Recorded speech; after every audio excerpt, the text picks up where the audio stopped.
దేనిలో వేలు పెట్టకపోయినా సినిమా నిర్మాణంలో కథలో వేలు పెట్టే వాళ్ళే ఎక్కువ మంది ఉంటారు. నిర్మాత దగ్గర నుంచి, వాళ్ళ బంధువుల నుంచి హీరో కావలసిన వాళ్ళు అందరూ కూడా కథలో వేలు పెట్టేవాళ్లే.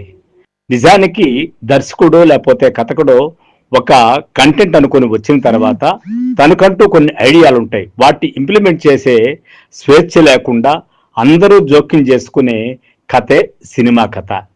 సరే, ఇంతకు సినిమా కథలో వాళ్ళు జోక్యం చేసుకుని పక్కన పెడదాం. ఇంతకు సినిమా కథను మనం ఎలా తయారు చేసుకోవాలి?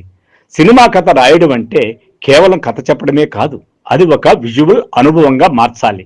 నాటకీయ నిర్మాణాన్ని కలిగి ఉండాలి. అంటే డ్రామాటిక్ సీన్స్ అనేటివి కథ నిండా ఉండాలి.